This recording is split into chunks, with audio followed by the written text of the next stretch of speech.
بسم الله الرحمن الرحيم. الذين يأكلون الربا لا يقومون إلا كما يقوم الذي يتخبطه الشيطان من المس ذلك بأنهم قالوا إنما البيع مثل الربا وأحل الله البيع وحرم الربا فمن جاءه موعظة من ربه فانتهى فله ما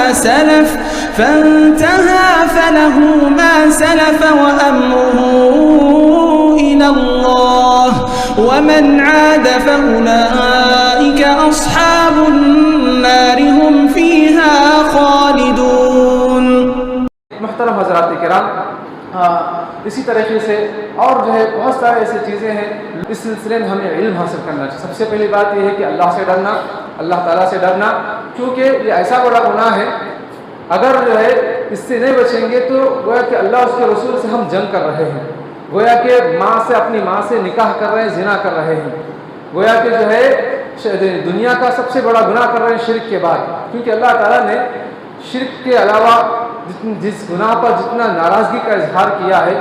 وہ ایک قتل بھی ہے اور اس طرح سے سود بھی ہے. تو تمام چیزیں جو ہے درست نہیں ہیں، جائز نہیں ہیں. تو ہم وقتی طور پر ہم کو فائدہ نظر آئے گا. اللہ کے نبی صلی اللہ علیہ وسلم کی حدیث ہے کہ جو بھی انسان جتنا بھی جو ہے سود کے ذریعے سے فائدہ اٹھاتا ہے، کماتا ہے، لیکن کان آخرت امرہ الی قلہ، اس طرح کی حدیث میں ہے کہ اس کا آخری انجام جو ہے نقصان ہے، گھاٹا ہے، قلت ہے، پیسوں کی کمی ہو جاتی ہے، مجبور ہو جاتا ہے. اور اللہ کے نبی صلی اللہ علیہ وسلم کی جو حدیث بالکل سچی ہے، برحق ہے. اور ہم لوگوں کی زندگی کو دیکھتے ہیں، لوگ سود کے ذریعے سے کاروبار بھی کرتے ہیں، گھر بھی لیتے ہیں، گاڑیاں بھی لیتے ہیں، بچیوں کی شادیاں بھی کرتے ہیں، اس کے بعد آخر میں سر کے بال سفید ہو جاتے ہیں، وہ بولے بن جاتے ہیں. اس طرح جن اس کو چھو کر جو ہے پریشان کر دیتا ہے، اس کے اوپر جن ہوتا ہے. تو اس طرح کے جو ہے وہ حیران اور بوران کی زندگی گزارتے ہیں اور آخر میں کیا ہے وہ یا تو سوسائڈ کر لیتے ہیں، خودکشی کر لیتے ہیں، یا ہے کہ جو ہے اپنے ملک کو چھوڑ کر کہیں اور چلے جاتے ہیں.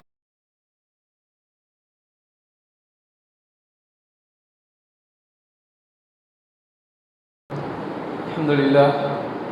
نحمده ونستعینه ونستغفره ونعوذ بالله من شرور انفسنا ومن سیئات اعمالنا من يهده الله فلا مضل له ومن يضلل فلا هادي له واشهد ان لا اله الا الله وحده لا شريك له واشهد ان محمدا عبده ورسوله ارسله بالحق بشيرا ونذيرا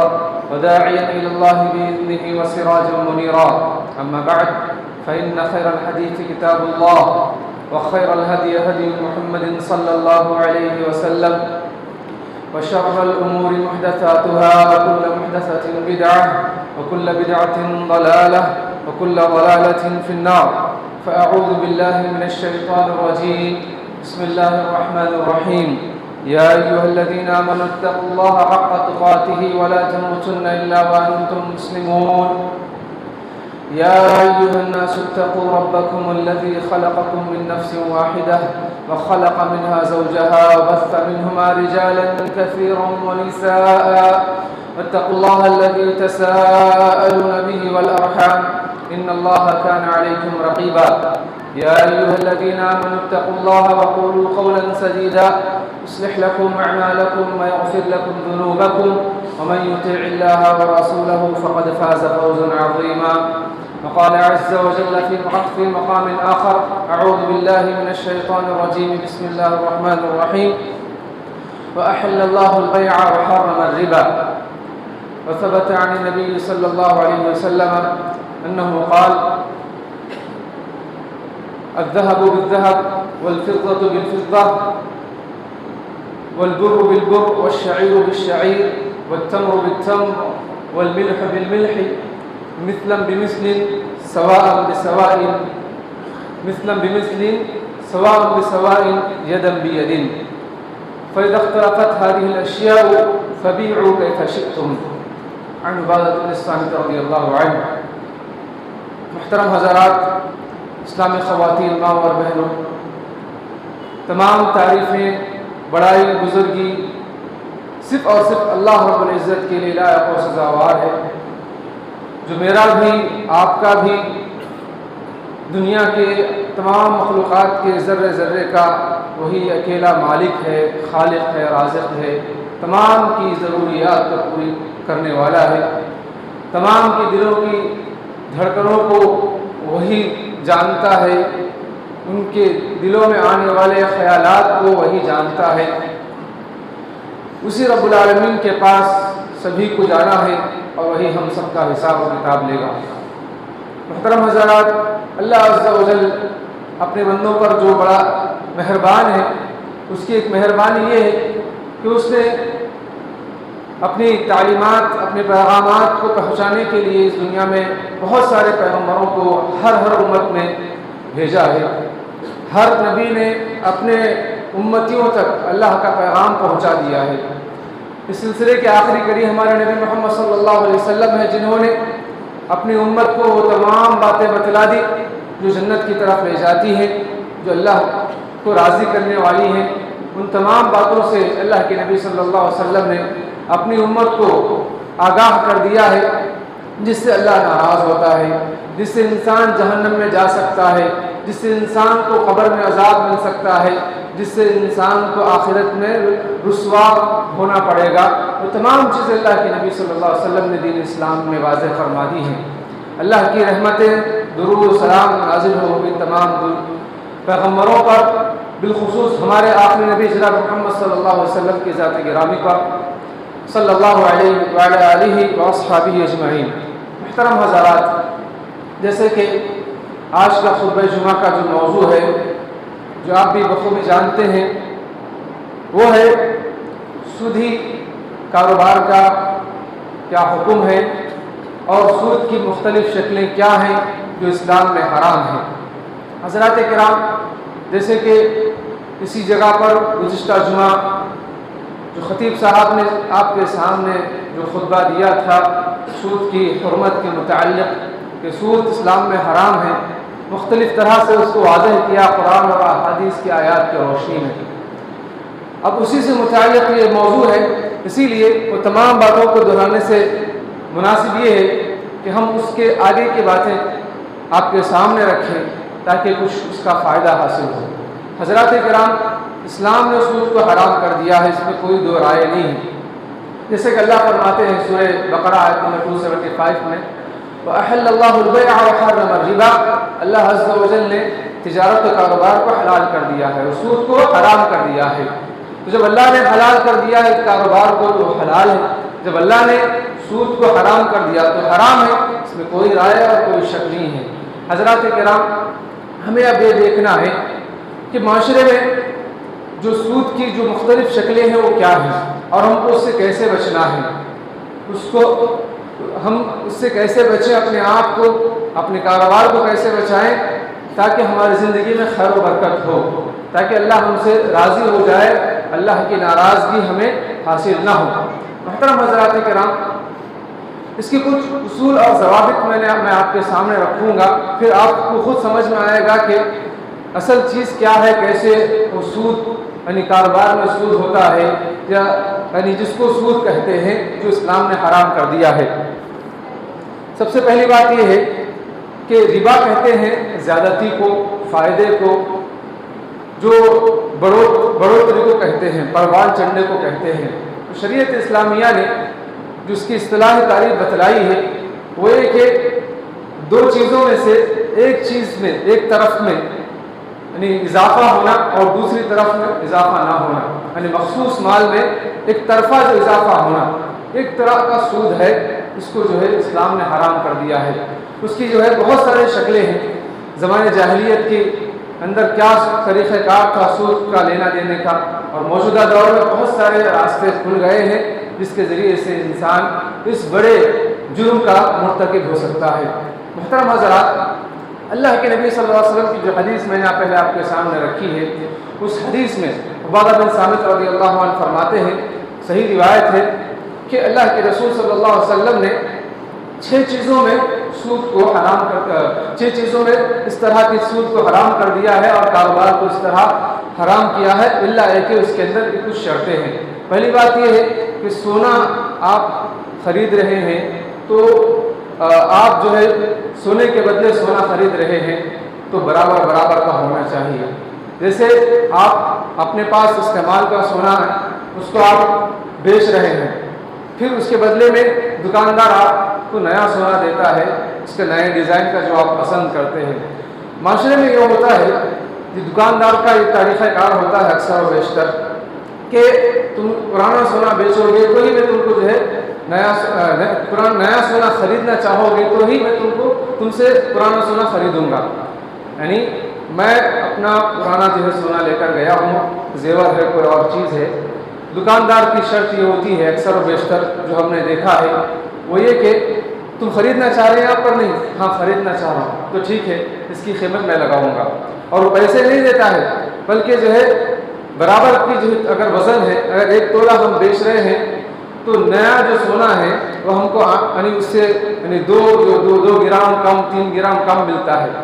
تو اللہ کے نبی صلی اللہ علیہ وسلم نے بتلایا ہے جب آپ جو ہے 10 گرام یعنی 1 تولہ بیچ رہے ہیں، آپ کے پاس پرانا سونا ہے، یعنی اس کے اندر جو ملاوٹیں ہیں اس کو ہٹا کر کی بات کریں، اس کے اندر ملاوٹیں جو ہوتی ہیں، جو اصل خالص سونا ہوتا ہے، تو آپ جو ہے نیا سونا خرید رہے ہیں، دکاندار آپ کو بیچ رہا ہے، تو جو جتنا جو وزن آپ کے پرانے سونے کا ہے اتنا ہی وزن جو ہے نیا سونے کا ہونا چاہیے۔ تو آخر میں فرمایا مثلم بمثل، برابر برابر ہو، وزنم بوزن، برابر وزن کا ہو، سواء بسواء، برابر ہو، اور دوسری شرط یہ ہے کہ یدم بیدن، اسی مجلس میں اسی وقت میں آپ پرانا سونا اس کو دیں اتنے وزن کا برابر کا، اور اس سے اسی وقت نیا سونا آپ لے لیں، تو بے مکمل ہو گئی، ختم ہو گئی۔ ایسا نہیں کہ جو ہے آپ اب دے دیے پرانا سونا اپنا رکھ دیے اس کے پاس اور پھر جو ہے اتنے ہی وزن کا، لیکن کل پرسوں یا 1 مہینے کے بعد آپ اس سے خرید رہے ہیں، آپ جو اپنے پاس لے رہے ہیں، تو شریعت اسلام یعنی اسی کو سود کہا ہے، اللہ کے نبی صلی اللہ علیہ وسلم نے اس کو سود کہا ہے۔ تو آج جتنا جو کاروبار ہو رہا ہے تمام چیزیں جو ہے اس طرح ہم جانے انجانے میں سود میں پڑ رہے ہیں، اور اس طرح کے کچھ چیزیں ایسی ہیں کہ بہت سے دکاندار جو سونے کی دکاندار سنار وہ لوگ کیا کر رہے ہیں کہ جو ہے تم ہمارے پاس پیسہ رکھو، آہستہ آہستہ جمع کرو، اس کے بعد پھر جو ہے ایک قیمت پہنچنے کے بعد 50,000 60,000 70,000 جو بھی اس کی قیمت بنے گی تو ہم تم کو کیا ہے اس کا یعنی جتنی بھی جو ہے ریٹ ہے جو آج جو تم پیسہ جب سے جمع کر رہے ہو وہی ریٹ کا تم ہم کو سونا دیں گے۔ مثلاً آج جو ہے 65,000 کا سونا ہے، میں آج جو ہے آج سے پیسے ڈالنا شروع کیا 2,000 1,000 5,000 جو بھی ہے، تو پھر جو ہے 6 مہینے کے بعد جو اس کی جو بھی قیمت بنتی ہے تو آج کے یعنی 6 مہینے پہلے کی جو قیمت ہے وہی جو ہے قیمت پر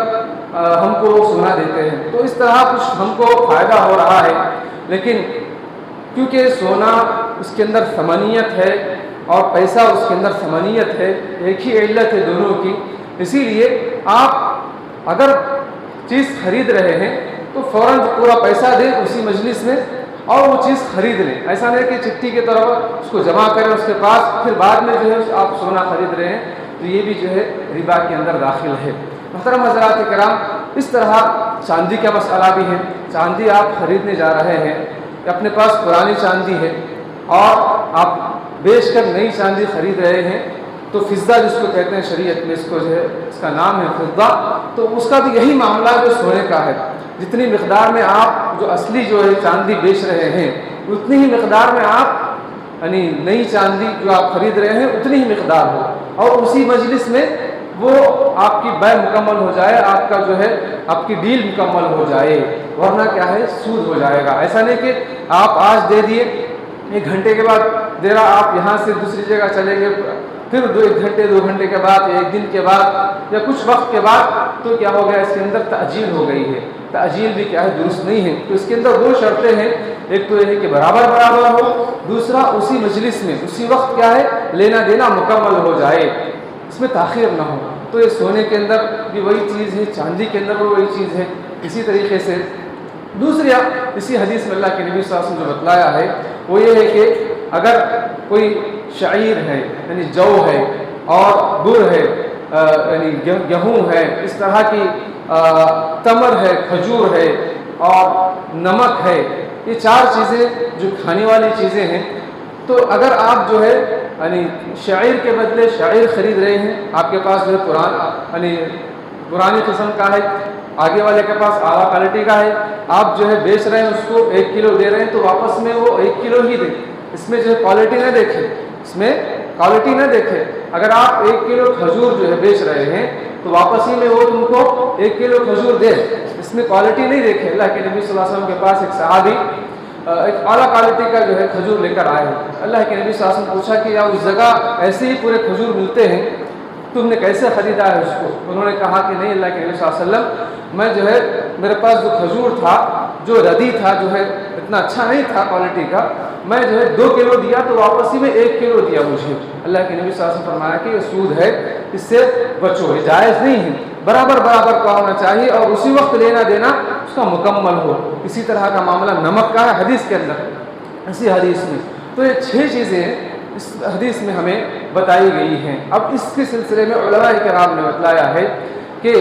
سونا اور چاندی کے جیسا آج ہمارے پاس کیا ہے، یعنی روپیہ پیسہ ہے، ڈالرز ہے، یعنی وہ سب جو سونے اور چاندی کی جو ہے جتنا مقدار جس کنٹری میں ہوتی ہے اتنا اس کو چھپاتے ہیں، اتنا اس کی جو ہے ویلیو ہوتی ہے. تو ثمانیت اصل اس کی ہے. اگر جو ہے کسی کنٹری کی جو ہے ڈی جی پی گر جائے تو پیپر کی کوئی حیثیت نہیں ہوتی. جس طریقے سے جو ہے مودی حکومت نے اس سے پہلے یعنی 2019 کے وقت میں 500 کے نوٹ اور 1000 کے نوٹ، اس کی کوئی حیثیت نہیں رہی، ایک ورق پیپر ہو گیا اور کئی لوگوں کے پاس رہ گیا کیونکہ جو اس کی ویلیو ختم کر دی گئی ہے. تو بہرحال اصل اس کے اندر جو ثمانیت جو اس کی اصل علت ہے، تو اس وجہ سے یعنی سونے کی جیسا سے پیسہ بھی ویسی ہے. جیسے مثال کے طور پر آپ یعنی 1000 روپے کسی کو دے رہے ہیں تو واپسی میں وہ آپ کو جو ہے 1000 روپے دے، واپسی میں 1100 1200 نہ دے. تو یہ طرح کا سود ہو گیا. جیسے کہ آج سود کی شکل یہ بھی ہے اور زمانے جاہلیت میں یہی ہوا کرتی تھی اکثر و بیشتر کہ کوئی کسی کو قرض دیتا تھا اور 1 مہینے کے بعد یا 2 مہینے کے بعد جو ہے وعدہ ہوتا کہ جو ہے اس کو لوٹائے، اور وہ بھی یعنی کوئی کسی کو 1000 روپے دیتا تو اس کے اوپر 10% 20% اضافہ کر کے یعنی 1200 1200 1300 اس طریقے کے. تو یہ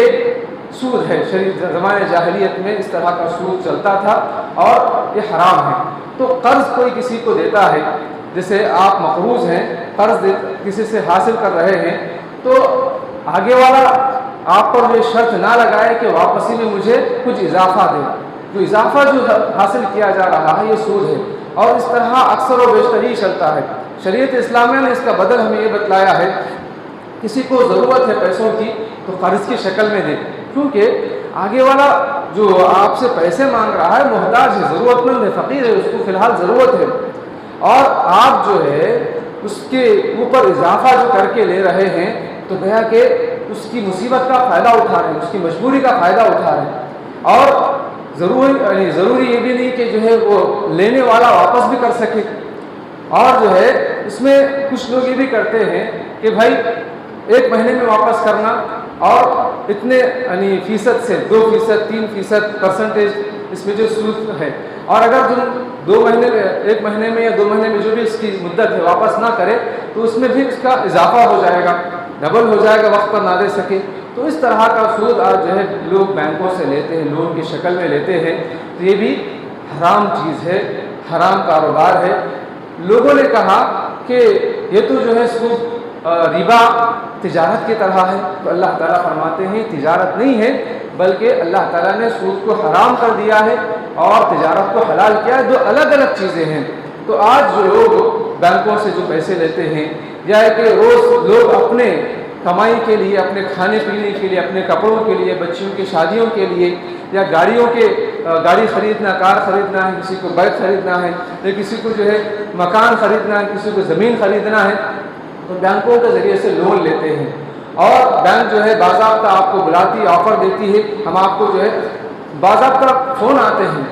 آج بھی مجھے فون آیا کریڈٹ کارڈ کے لیے، SBI پہ آپ کو جو ہے کریڈٹ کارڈ ملیں گے، آپ کو 5 لاکھ روپے 3 لاکھ روپے، کئی مرتبہ ایسے فون آتے ہیں. آپ جو ہے کریڈٹ کارڈ لیجئے، آپ استعمال کریے، اور پھر جو ہے آپ کو بس تھوڑا ہی جو ہے یعنی 2% 3% اس کو جو ہے اضافہ دینا پڑے گا. تو ہمارے گھر پر وہ لوگ آ کر جو ہے اس طرح کا بزنس کر رہے ہیں. وہ لوگ اس کو بزنس کہتے ہیں. شریعت اسلامیہ اسی کو جو ہے سود کہتی ہے. یہ حرام ہے, جائز نہیں ہے. یعنی آپ جو ہے قرض لے رہے ہیں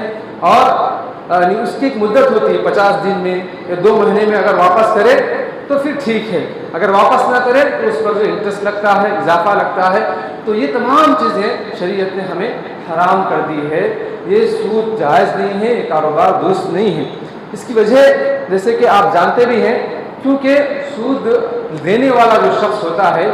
وہ اس کا جو ہے فائدہ فکس ہوتا ہے, لیکن سود جو لینے والا ہوتا ہے اس کا فائدہ فکس نہیں ہوتا. وہ اپنے گھر کے لیے لیتا ہے یا اپنے جو ہے کاروبار کے لیے لیتا ہے, تو اب اس کا کاروبار چل بھی سکتا ہے, نہیں بھی چل سکتا ہے. وہ اس کا گھر کا جو خریدنے میں اس کو فائدہ بھی ہو سکتا ہے, نقصان بھی ہو سکتا ہے. وہ چیز وہ واپس کر بھی سکتا ہے, نہیں بھی کر سکتا ہے. تو اس کا فائدہ کم ہوتا ہے, لیکن دینے والے کا فائدہ تو ضرور فکس ہوتا ہے. تو اس طرح کا ظلم ہے, شریعت نے اس کو حرام کر دیا ہے. تو اس سمجھنیت کے اندر جو اس طرح کی چیز ہے جو میں نے آپ کے سامنے رکھی ہے, سونا چاندی کے جیسا, یعنی پیسہ روپیہ ڈالر جو بھی ہے اس طرح کی چیز ہے. تو اللہ کے نبی صلی اللہ علیہ وسلم نے اس حدیث میں جو بتلایا ہے وہ یہ کہ اگر کھانے پینے کی چیزیں ہیں, جیسے مثال کے طور پر کھانے پینے کی چیزوں میں جیسے آپ یعنی چاول کسی کو دے رہے ہیں یا اس طرح کی جو ہے آپ کھجور کسی کو جو دے رہے ہیں, تو واپسی میں اتنا ہی کھجور وہ آپ کو دے. لیکن اگر سمجھو کہ آپ جو ہے کھجور دے رہے ہیں کسی کو اور اس سے آپ یعنی گیہوں خرید رہے ہیں, جواری خرید رہے ہیں, تو یہاں پر یعنی جنس مختلف ہو گئی ہے. جنس یا کہے کہ قسم مختلف ہو گئی ہے. یعنی یہ الگ قسم کا چیز ہے, کھانے کی چیز یہ دونوں میں دو بھی, لیکن جو ہے یعنی جنس بدل گئی ہے. یعنی جنس یعنی مطعومات ایک جنس ہے اور اس کے اندر قسم ہوتی ہے. جیسے چاول الگ ہے, گیہوں الگ ہے, کھجور الگ ہے. تو جو الگ الگ چیزیں, جیسے میں آپ کو دے رہا ہوں کھجور اور آپ سے لے رہا ہوں چاول یا آپ سے لے رہا ہوں گیہوں, تو اس میں اضافہ اور کمی درست ہے. اس میں اضافہ اور کمی درست ہے. جیسے میں آپ کو پیسے دے رہا ہوں اور آپ سے میں چاول یا آٹا یا گیہوں یا نمک لے رہا ہوں, تو اس میں اضافہ اور کمی دو بھی درست ہے اور تأجیل بھی درست ہے. لیکن اگر جو ہے یعنی جنس ایک ہے اور جو اس کی قسم الگ ہے, تو اس میں اضافہ کمی جائز ہے, لیکن اس کے اندر کیا ہے اسی مجلس میں قبضہ ہونا چاہیے. مثال کے طور پر جیسے بتایا, میں کھجور دے رہا ہوں آپ کو اور آپ سے میں چاول یا آٹا یا گیہوں جو بھی میں لے رہا ہوں, نمک, تو اسی وقت میں آپ سے لے لوں, لیکن اس میں اضافہ اور کمی درست ہے. جیسے مثال طور پر اگر میں آپ کو چاندی دے رہا ہوں, چاندی حدیث کے الفاظ ہے اور اسی کے یعنی ہم حساب سے پیسہ دے رہا ہوں میں آپ کو, اور آپ سے میں چاول یا آٹا یا کوئی اور چیز کھانے کی چیز خرید رہا ہوں, تو اس میں دو بھی چیزیں درست ہیں. اضافہ بھی درست ہے اس کے اندر اور تاخیر سے بھی حاصل کر سکتے ہیں. تو یہ کچھ اصول, کچھ ضوابط ہیں جو ہمیں سیکھنا اور جاننا ضروری ہے. محترم حاضرین, مسئلے اتنے زیادہ ہے, اقسام اتنے زیادہ ہے, میں وقت دیکھ رہا ہوں کہ صرف 5 منٹ باقی ہے. بہرحال اس کے جو ہے ایک ایک سطر میں انشاءاللہ اپنی بات کو رکھوں گا انشاءاللہ. اسی طریقے سے جیسے بہت سے لوگ فکس ڈپازٹ کرتے ہیں. جیسے بچی کی شادی ہے تو لوگ بس شروع سے ہی کیا اس کی فکر میں رہتے ہیں, چلو میرے پاس ایک 5 لاکھ روپے ہے, میں ڈپازٹ کر دیتا ہوں. ایک 10 سال تک کی فکس ڈپازٹ کر دیتے ہیں اور اس کے اوپر 10% یا 5% جو بھی اس کا جو ہے فکس ڈپازٹ کرتے ہیں, اور 10 سال تک کیا ہے وہ یعنی 5 لاکھ کی جگہ 15 لاکھ ہو جاتے ہیں, 20 لاکھ ہو جاتے ہیں. تو جب اس کو نکالتے ہیں تو اس طرح کا بھی کرنا درست نہیں ہے. یہ بھی ربا کی قسم ہے, یہ بھی جائز نہیں ہے. اسی طرح سے بہت سے لوگ کیا کرتے ہیں, چٹھی ڈالتے ہیں. مثال طور پر 10 لوگ مل گئے اور 10-10 ہزار کی چٹھی ڈالی, اور اس کے بعد مہینہ ختم ہونے کے بعد اس کو اٹھاتے ہیں, اس کی بولی لگاتے ہیں. کون اس کو 90,000 میں لے گا, کون اس کو جو ہے 80,000 میں لے گا. اب جو کم سے کم بولے گا مجھے 70,000 میں چاہیے آخر میں, تو بولتے ٹھیک ہے 70,000 اس کو دے دیتے ہیں. جو 30,000 بچے ہیں ان بھی 10,000 ڈالا تھا, سب 10,000 ڈالے. اب لے رہا ہے کو کتنا, 70,000 روپے لے رہا ہے, اور وہ 30,000 روپے کیا کرتے ہیں آپس میں بانٹ لیتے ہیں. وہ ایک آدمی اس کو ہٹا کر 70,000 دے کر ہٹا دیتے ہیں, باقی 30,000 آپس میں بانٹ رہے ہیں. تو اس طرح کی چٹھی جائز نہیں ہے, درست نہیں ہے, یہ بھی سود ہے. کیونکہ پیسوں سے پیسہ آپ جو ہے اضافہ کما رہے ہیں, کوئی اس میں جو ہے آپ کی محنت نہیں ہے, کچھ بھی نہیں ہے, آگے والے کو نقصان اور دھوکہ ہے. اور اسی طریقے سے محترم حضرات، آج جو ہمارے معاشرے میں جو اس طرح کا سود کا کاروبار چل رہا ہے وہ رہن سینٹر کا کاروبار چل رہا ہے۔ رہن پر بھی جو ہے ہم سونا رکھتے ہیں، اس سے پیسے لیتے ہیں اور پھر وقت پر نہ دے تو پھر جو اس میں اضافہ کرتے رہتا ہے۔ اسی طرح کی چیز یعنی گھر کا معاملہ بھی ہے، غیر منقولہ چیز ہوتی ہے، جیسے گھر ہے، اکثر و بیشتر ایسا ہوتا ہے کہ ایک آدمی غریب آدمی ہے اور یعنی اس کے پاس گھر ہے،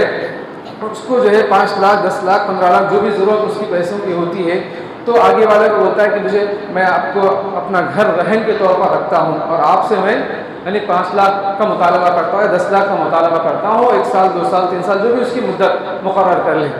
تو پھر وہ گھر کا استعمال کا کیا مسئلہ ہے، کہاں تک اس کی اجازت ہے؟ تو اس سلسلے میں اگر کوئی جو ہے گھر بطور امانت رکھ رہا ہے اپنے پاس رہن کے طور پر، تو درست ہے اس کے استعمال میں جو ہے یا وہ خود رہے یا دوسروں کو رکھے، جائز ہے، لیکن اس کی آگے والے کی اجازت سے، اور اس کا کرایہ جو ہے خود ہم رہ رہے ہیں تو بھی اس کا کرایہ دیں، اور ہم کسی کو رکھ رہے ہیں اس کا کرایہ آ رہا ہے تو وہ کرایہ جس کو ہم نے پیسے دیے اس کا اصل گھر ہے اس کو واپس کریں۔ لیکن کیا ہوتا ہے، گھر جو ہے رکھ لیتے ہیں، پیسے اس کو دے دیے، اس کا گھر رکھ لیا اور خود گھر میں رہ رہے یا خود نہیں رہ رہے تو کرائے پر رکھتے ہیں، اس کو جو ہے 10,000 15,000 جو بھی اس کا کرایہ آتا ہے 2 سال 3 سال تک، پھر وہ پورا کرایہ اپنا پھر واپسی میں پورا پیسہ جو اپنا حاصل کر لیتے ہیں۔ تو یہ بھی شریعت میں اجازت نہیں ہے، یہ بھی اس طرح کا سود ہے، غیر منقولہ چیز میں اس طرح کے رہن کی چیزوں میں جو اکثر و بیشتر ہمارے لوگ کر رہے ہیں۔ محترم حضرات کرام، اسی طریقے سے لائف انشورنس جو کرواتے ہیں یہ بھی ایک طرح کا جو ہے سود ہے۔ مثال کے طور پر جو ہم نے پڑھا ہے، جو ہم نے سمجھا ہے، میں آپ کے سامنے رکھتا ہوں، اور اس سلسلے میں میرے سے بہتر آپ جانتے ہیں کہ جو لائف انشورنس کمپنیاں ہوتی ہیں، آپ کی زندگی ہے، آپ کو ڈاکٹر کے پاس لے جاتی ہے، چیک کرواتی ہے کہ آپ کی باڈی کا جو ہے پوزیشن کیا ہے، کتنے سال تک وہ زندہ رہ سکتے ہیں، 15 سال 20 سال جو بھی، تو پھر وہ کئی ڈاکٹروں کے پاس جا کر جو ہے ہیلتھ چیک اپ کرواتے ہیں، اس کی رپورٹ لاتے ہیں اور پھر کمپنی کو دیتے ہیں۔ تو کمپنی والے کیا کرتے ہیں، ٹھیک ہے 10 سال تک آپ ہمیں 5-5 ہزار 10,000 کر کے دو، 10 لاکھ جو ہے ہمیں ادا کرو، 10 لاکھ 10 سال تک 5 لاکھ تک جو بھی اس کی مدت ہے اس میں ادا کرتے رہو۔ وہ پورے 10 لاکھ اگر جمع ہو گئے، وہ کنٹینیو ادا کر لیے، تو اس کے بعد پھر ہم تم کو یعنی اس کے اضافہ ڈبل پیسے دیں گے، یا ہے کہ جو اگر آپ کو ضرورت پڑی، بیمار ہو گئے آپ، تو پھر ہم آپ کو جو ہے پورا علاج کروائیں گے، یا اس طرح کی جو ہے اگر آپ مر گئے تو ہم جو ہے آپ 2 سال ہی اس کے پیسے دیے ہیں، ابھی اس کے یعنی 10 لاکھ ہونے کے لیے 5 لاکھ ہونے کے لیے ٹائم بھی باقی ہے، پیسے بھی دینا ہے، آپ مر بھی گئے تو ہم پورے کے پورے پیسے دیں گے۔ تو یہ شریعت نے اس کو بھی جو ہے حرام کر دیا ہے۔ اور اگر کیا ہوتا ہے، اگر کوئی پیسے 10 سال کے 5 سال کی مدت میں اس کو دینا ہوتا ہے تو 1 سال 2 سال لے کر تھک جاتا ہے، چھوڑ دیتا ہے، اور کمپنی جو ہے اس کو پیسے واپس بھی نہیں کرتی ہے، ادا بھی نہیں کرتی ہے، اور اگر اس کا انتقال بھی ہو جائے یا بیمار بھی ہو جائے، چونکہ دینا چھوڑ دیا ہے، تو 2 طرح سے بھی جو ہے شریعت نے حرام کر دیا ہے، چونکہ کمپنی کا نقصان بھی نقصان ہے اور شخص کا نقصان بھی نقصان ہے، کیونکہ دونوں طرف بھی فائدہ ہونا، دونوں طرف بھی نقصان نہ ہونا، یہ جو شریعت کا اصول ہے۔ تو اس طرح کی کمپنیوں میں اپنی لائف انشورنس کرانا درست نہیں ہے۔ محترم حضرات کرام، اسی طریقے سے اور جو ہے بہت سارے ایسی چیزیں ہیں، لوگ جو ہے اپنے وہ لوگ جو بڑے بڑے بزنس کرتے ہیں، کاروبار کرتے ہیں، اور وہ اگر جو ہے لون نہ لے بینک سے، تو وہ جو اس طرح کے حکومت والے آ کر جو ہے اس پر نگرانی کرتے ہیں اور آ کر جو ہے اس پر ٹیکس لگاتے ہیں کہ تمہارے پاس 80 لاکھ روپے 100 لاکھ 1 کروڑ روپے آپ گاڑی خریدے ہیں، آپ گھر خریدے ہیں، تو کیسے آپ خریدے؟ تو اس پر آ کر انکم ٹیکس والے آ کر اس پر چیک کرتے ہیں، اس پر جو ہے دھوا بولتے ہیں۔ تو لوگ بچنے کے لیے کیا کرتے ہیں، بینکوں کی طرف جاتے ہیں اور بولتے ہیں کہ ہم خود جو ہے بینک سے لے کر آئے پیسے اور ہمارے پاس یہ بل ہے، اس لیے جو ہے یعنی وہ اس انکم ٹیکس سے بچنے کے لیے اس طرح کی چیزیں کرتے ہیں۔ بہرحال جہاں تک ہو سکے اللہ سے ڈرو، ہیلے حوالے سے نقصان ہی نقصان ہے۔ ہاں اگر انسان آخری مجبور ہو جائے، پریشان ہو جائے، وہ اس کا جو کاروبار بالکل جو ہے نہیں کر سک رہا ہے، تو اضطراری کیفیت جو جیسے انسان بھوکے پیاسا ہوتا ہے اور مردار کھانے کی اس کو ضرورت پڑتی ہے، تو ایسے اگر کیفیت ہے تو پھر جو ہے وہاں پر اسلام نے شریعت نے اجازت دی ہے، لیکن اپنے آپ کو جو ہے جانتے بوجھتے نقصان میں نہ ڈالے اور اپنے آپ کو جو ہے اللہ تعالیٰ کے نظر میں جو ہے مبغوض نہ بنا لے۔ محترم حضرات، ایسے بہت سارے مسائل ہیں، وقت اجازت نہیں دیتا کہ میں آپ کے سامنے اس کی تفصیلات رکھوں۔ بہرحال اس سلسلے میں ہمیں علم حاصل کرنا چاہیے۔ سب سے پہلی بات یہ ہے کہ اللہ سے ڈرنا، اللہ تعالیٰ سے ڈرنا، کیونکہ یہ ایسا بڑا گناہ ہے، اگر جو ہے اس سے نہیں بچیں گے تو گویا کہ اللہ اس کے رسول سے ہم جنگ کر رہے ہیں، گویا کہ اپنی ماں سے نکاح کر رہے ہیں، زنا کر رہے ہیں، گویا کہ جو ہے دنیا کا سب سے بڑا گناہ کر رہے ہیں شرک کے بعد، کیونکہ اللہ تعالیٰ نے شرک کے علاوہ جس گناہ پر جتنا ناراضگی کا اظہار کیا ہے وہ ایک قتل بھی ہے اور اس طرح سے سود بھی ہے۔ تو تمام چیزیں جو درست نہیں ہیں، جائز نہیں ہیں، تو ہم وقتی طور پر ہم کو فائدہ نظر آئے گا۔ اللہ کے نبی صلی اللہ علیہ وسلم کی حدیث ہے کہ جو بھی انسان جتنا بھی جو ہے سود کے ذریعے سے فائدہ اٹھاتا ہے، کماتا ہے، لیکن کان آخرت امرہ الی قلہ، اس طرح کی حدیث میں ہے کہ اس کا آخری انجام جو ہے نقصان ہے، گھاٹا ہے، قلت ہے، پیسوں کی کمی ہو جاتی ہے، مجبور ہو جاتا ہے۔ اور اللہ کے نبی صلی اللہ علیہ وسلم کی جو حدیث بالکل سچی ہے، برحق ہے، اور ہم لوگوں کی زندگی کو دیکھتے ہیں، لوگ یعنی سود کے ذریعے سے کاروبار بھی کرتے ہیں، گھر بھی لیتے ہیں، گاڑیاں بھی لیتے ہیں، بچیوں کی شادیاں بھی کرتے ہیں، اس کے بعد آخر میں سر کے بال سفید ہو جاتے ہیں، وہ بولے بن جاتے ہیں، اس طرح جن اس کو چھو کر جو ہے پریشان کر دیتا ہے، اس کے اوپر جن ہوتا ہے، تو اس طرح کے جو ہے وہ حیران اور بحران کی زندگی گزارتے ہیں، اور آخر میں کیا ہے وہ یا تو سوسائڈ کر لیتے ہیں، خودکشی کر لیتے ہیں، یا ہے کہ جو ہے اپنے ملک کو چھوڑ کر کہیں اور چلے جاتے ہیں۔ بہرحال اللہ تعالیٰ نے جو فرمایا بالکل صحیح ہے کہ الذین یأکلون الربا لا یقومون الا کما یقوم الذی یتخبطہ الشیطان من المس، کہ جو لوگ سود کھاتے ہیں وہ کل قیامت کے دن قبر سے جب اٹھیں گے تو اللہ کے سامنے ویسے کھڑے ہوں گے جیسے کہ اس پر جن ہے، جس پر جن ہوتا ہے تو وہ گویا کہ جو ہے حیران بحران پریشان ہوتا ہے، اپنے آپ میں نہیں رہتا تو پریشان ہو جاتا ہے، جس پر جادو ہوتا ہے، اثرات ہوتے ہیں، تو اس طرح کا جو ہے وہ شخص جنات اس پر حاوی ہو جاتے ہیں، اس طرح کا اس کی جو کیفیت بن جاتی ہے۔ میرا دماغ جو آؤٹ ہو گیا، آپ ایسا مت کریں اللہ کے واسطے۔ اللہ تعالیٰ فرماتے ہیں، اللہ قرآن کی آیت میں آپ کے سامنے رکھ رہا ہوں، اس کو سنیے نا۔ الذین یأکلون الربا لا یقومون الا کما یقوم الذی یتخبطہ الشیطان من المس، جو لوگ سود کھاتے ہیں وہ کل قیامت کے دن ایسے اٹھیں گے جیسے کہ اس پر جو ہے شیطان نے چھو لیا ہے، وہ خطی ہو گیا ہے۔ ایک بڑے عالم دین اس کی تفسیر کرتے ہوئے کہتے ہیں کہ چونکہ سود خور جو پیسہ کھاتا ہے، سود کا مال کھاتا ہے، تو وہ اپنا جو ہے سود کے ذریعے سے پیٹ بھر رہا ہے، تو قیامت کے دن جب اٹھے گا تو اس کا پیٹ اتنا بڑا ہوگا کہ وہ صحیح طریقے سے کھڑ نہیں سکے گا، وہ اس کا پیٹ اتنا بڑا ہوگا کہ قبر سے اٹھے گا صحیح طریقے سے کھڑ نہیں سکے گا۔ اللہ اکبر، جو اللہ تعالیٰ نے فرمایا قرآن میں بالکل صحیح ہے، لوگوں کی ویسی حالت ہو جاتی ہے۔ میرے اللہ سے دعا ہے کہ اللہ تعالیٰ قرآن و سنت کی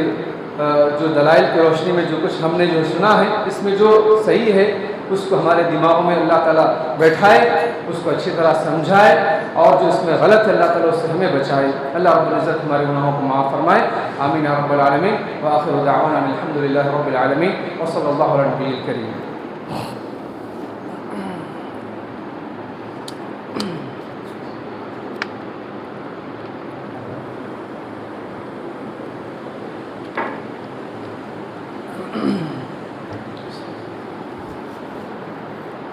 إن الحمد لله نحمده ونستعينه ونستغفره ونعوذ بالله من شرور أنفسنا ومن سيئات أعمالنا، من يهده الله فلا مضل له ومن يضلل فلا هادي له، وأشهد أن لا إله إلا الله وحده لا شريك له، وأشهد أن محمدا عبده ورسوله أرسله بالحق بشيرا ونذيرا وداعيا إلى الله بإذنه وسراجا منيرا، أما بعد فإن خير الحديث كتاب الله، وخير الهدي هدي محمد صلى الله عليه وسلم، وشر الأمور محدثاتها، وكل محدثة بدعة، وكل بدعة ضلالة، وكل ضلالة في النار، فأعوذ بالله من الشيطان الرجيم، بسم الله الرحمن الرحيم، إن الله وملائكته يصلون على النبي، يا أيها الذين آمنوا صلوا عليه وسلموا تسليما، اللهم صل على محمد وعلى آل محمد كما صليت على إبراهيم وعلى آل إبراهيم إنك حميد مجيد. اللهم بارك على محمد وعلى آل محمد كما باركت على إبراهيم وعلى آل إبراهيم إنك حميد مجيد. اللهم انصر من نصر دين محمد صلى الله عليه وسلم واجعلنا منهم آمين. واخذل من خذل دين محمد صلى الله عليه وسلم ولا تجعلنا منهم آمين. عباد الله رحمني ورحمكم الله، إن الله يأمر بالعدل والإحسان وإيتاء ذي القربى وينهى عن الفحشاء والمنكر والبغي يعظكم لعلكم تذكرون. اذكروا الله يذكركم وادعوه يستجب لكم ولذكر الله أكبر والله يعلم ما تصنعون. مسجد آمینہ علیم الدین کے چینل سے دینی، دعوتی و اصلاحی کام کو آگے بڑھانے میں ہمارا بھرپور ساتھ دیں، کیونکہ دین اسلام کی دعوت دینا یقیناً بہت اہم ذمہ داری ہے. اسی سے دین کی بقا ہے اور اسی سے امت مسلمہ کا قرار ہے. مسجد آمینہ علیم الدین کے یوٹیوب چینل کو سبسکرائب کریں اور آگے شیئر کرنا ہرگز نہ بھولیں. جزاکم اللہ خیرا.